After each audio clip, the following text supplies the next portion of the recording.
बांग्लादेश में सुबह से जारी मतदान, 300 में से 299 सीटों पर वोटिंग जारी। शाम 4:30 बजे तक वोट डाले जाएंगे। 13 फरवरी की सुबह तक रिजल्ट आएगा। बांग्लादेश में 13वां आम चुनाव हिंसा के बीच जारी और कुल 300 संसदीय सीटों में से 299 सीटों पर वोटिंग चल रही है, जबकि एक सीट पर उम्मीदवार की मौत के कारण चुनाव स्थगित किया गया है। तो आपको अलग अलग तस्वीरें भी दिखा रहे हैं, जहां एक तरफ आपको बीएनपी और जमात, जो मुख्य दो विपक्षी दल जिनके बीच टक्कर है, उनके बीच में तनाव की एक स्थिति भी बनती हुई दिखाई दी। सुबह 7:30 बजे से ही मतदान जारी है, लेकिन इस बीच हिंदू अल्पसंख्यकों पर जो अत्याचार बीते वक्त में भी वहां हुए और हाल ही में एक और नई घटना सामने आई है, इसे लेकर भी तनाव बना हुआ है। किसे चुनेगा बांग्लादेश, इसे लेकर नजरें हिंदुस्तान में भी बांग्लादेश की तरफ लगी हुई हैं लगातार, क्योंकि जो राजनीतिक अस्थिरता वहां पर दिखाई दी है, उसके मद्देनजर ये चुनाव क्या मुल्क में परिस्थितियों में कुछ सुधार लाते हैं, ये सवाल है। हमारे सहयोगी ने एक रिपोर्ट यहां से फाइल की, आपको दिखाते हैं। बांग्लादेश के लिए एक ऐतिहासिक चुनाव, जो घटना 2024 में हुआ, जिसके बाद उस वक्त का प्रधानमंत्री शेख हसीना को देश छोड़कर जाना पड़ा और बहुत सारे हिंसक जो वहाँ पे उस समय जो प्रदर्शन हुआ था, उसके बाद जो स्थिति बनी थी बांग्लादेश में, उसके बाद आज ये चुनाव हो रहा है और ये बहुत ही महत्वपूर्ण चुनाव है, क्योंकि बांग्लादेश के लिए ये फिर से जो डेमोक्रेसी है, जो प्रजातंत्र है, उस पे लौटने का चुनाव के बाद एक मौका है। बांग्लादेश में आज जो पार्टिसिपेशन है, वोटर पार्टिसिपेशन है, उसको लेकर एक चिंता था, क्योंकि हिंसा होने की एक संभावना था। बांग्लादेश के जो अल्पसंख्यक समुदाय है, उनका क्या होगा, इसको लेकर चिंता है।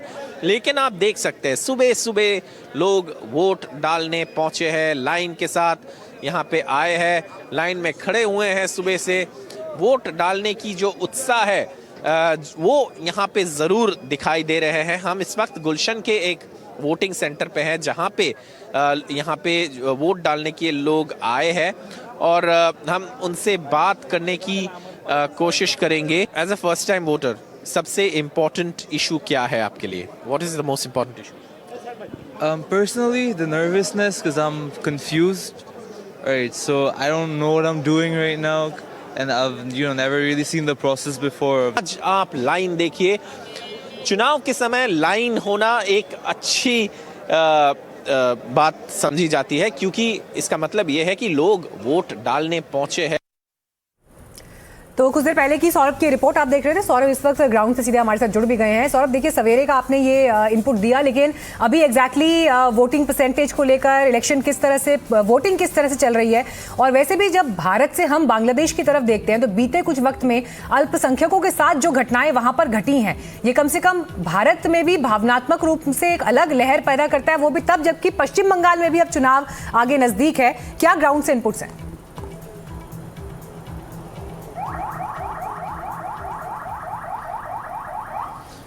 देखिए, बांग्लादेश के चुनाव में जो मुद्दे हैं वो ज़्यादातर करप्शन है। आप अगर बताएंगे तो अल्पसंख्यक समुदाय के जो कंडीशंस है, उनके ऊपर जो अत्याचार हुआ है, उनके साथ जो घटना हुए हैं, ये सारे इश्यूज है और इन्हीं इश्यूज पर चुनाव भी लड़े गए हैं। हालांकि एक जो मेन मुद्दा था वो था कि बांग्लादेश में एक डेमोक्रेटिक सिस्टम वापस आए, तो इसके जरिए जो कैंपेन्स है उसी पर नज़र रखते हुए बनाए गए हैं।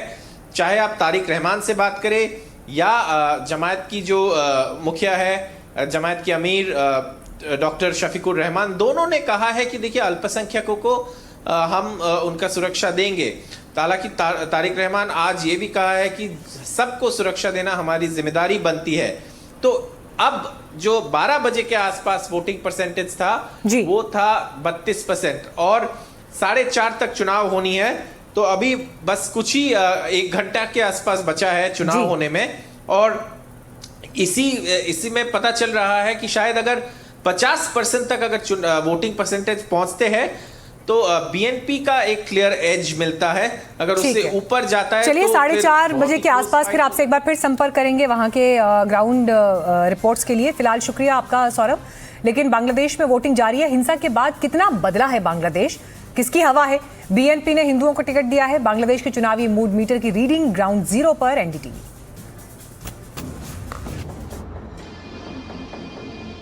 लोग के यहाँ पे सेफ नहीं है।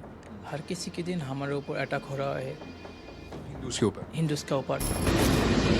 We are a Hindu that was safe because इटाबेट गवर्नमेंट से हर टाइम दे हम लोग आपको सेव करेंगे, हम लोग आपको कोई भी होने नहीं देंगे। बट एक बिल्कुल गलत है, इंटरमीडिएट गवर्नमेंट डॉक्टर यूनुस हम लोगों को कोई हेल्प नहीं कर रहा है। हिंदू खतरे पे है, हमारा जो उनारा जो पोती है उनके लिए वो सरकार से विचार चाह रहा है और बोला सरकार है मदद करे। हाँ, सरकार मदद करके। ये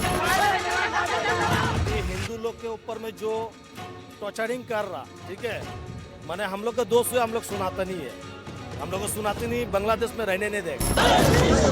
भारत के पड़ोसी देश बांग्लादेश की पहली तस्वीर ही कल दूसरी तस्वीर का भविष्य तय करेगी। बीते कुछ महीनों से जारी लगातार हिंसा के बीच जनता सत्ता परिवर्तन करेगी या अंतरिम सरकार को ही फाइनल सरकार बनाएगी।